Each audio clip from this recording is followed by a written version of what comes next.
Hello students, today we will be discussing about the covalent bonding.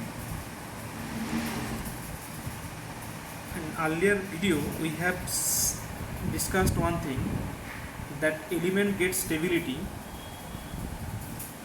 by either losing electron or by gaining electron, and another I said that it would be by sharing electron.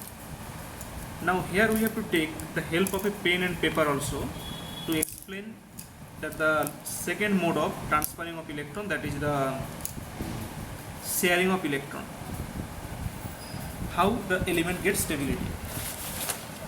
Here just I will show you one thing, that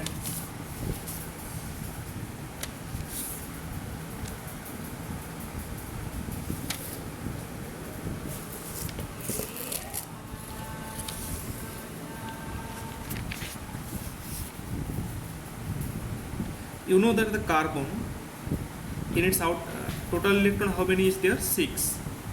So it will be electronic configuration will be K2 and then L4. So K2 L4 means outermost shell contain how many electron? Total 4 electron. It means it requires more 4 electron to get stability. But remember if it lose the 4 electron, then also it will get stability by fulfilling the duplet. But carbon neither lose its electron nor gain electron also. Then how it will get stability? So what is the problem, that if it lose 4 electron and then if it form the C4 plus and get stability? The problem is that here you see that the 6 protons are there and 6 electrons are there. Means 6 proton is attracting the 4 electrons, so that means the attraction force is high. So due to the high energy consideration, it cannot lose 4 electron to form the C4 plus. Similarly, if we consider the case here, carbon, if it get 4 electron more, then it will form the C4 minus, but that is also not possible. Because of the reason, see, 6 proton cannot hold 10 electron in its outermost shell. As a result, what will happen, that the carbon cannot form the C4 plus and C4 minus anion. But then how it will get stability? It will get stability by sharing its electron. Let us take the outermost shell only. So carbon in its outermost shell, what happened there? See that there are the 4 electrons. Now if we take here the hydrogen in its outermost shell contain 1 electron, it will share one of its electron and another electron also will be shared.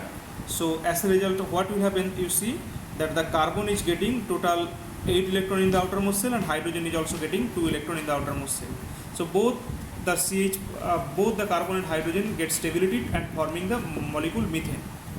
And then what happened here, see, that means this sharing of electron can be shown by the dash line, CH4, like this way.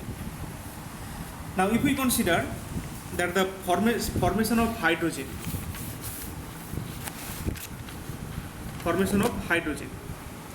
see, hydrogen in its outermost shell contains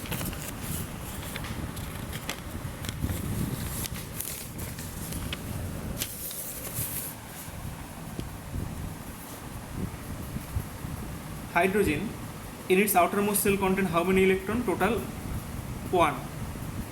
Now another hydrogen also will have 1 electron. So if both these hydrogens share their electron, then they will get stability. Like this. So this is about the see, as the one pair of electron is shared between the 2 hydrogen, then there will be a single covalent bond. And then again, see, if we consider the oxygen, outermost shell contain how many electron? Total 4 electron. So now if it share one pair of electron, oxygen will have the 6 electron in the outermost shell. And then see, if we consider that there is a sharing between 2 oxygen only 1 electron, then both the oxygen will get the mutual stability, not get the mutual stability as they are getting the 7 electron. Now again see, if we consider that the another one pair sharing, then it will get the stability. That means ultimately see that the oxygen is between two oxygen there will be sharing of total 2 pair of electron, and as a result what will happen, you know that the oxygen will form the O2 molecule, and these 2 electron pair which are actually not in use, that is known as the non-bonding electron pair or lone pair of electron. Now nitrogen, if we consider nitrogen, how many electrons are there in their outermost shell? Then they have the 5 electron in their outermost shell, and as they have the 5 electron in their outermost shell, so they will share their 3 pair of electron to form the triple covalent bond. Remember it, if one pair of electrons shared between the two atoms, that will be the single covalent bond, and if 2 pair of electron is shared between the two atoms, that means double covalent bond, and 3 pair of electron triple covalent bond. Means here this is about the formation of covalent bonding. Now different example we will be discussed in the chapter carbon and its compounds. Here in this video we will be discussing now the properties of covalent compound. What are the properties of covalent compound? Actually, covalent compound, they are generally very soft, and they have low melting and boiling point, and they are a good conductor of electricity, and they are volatile.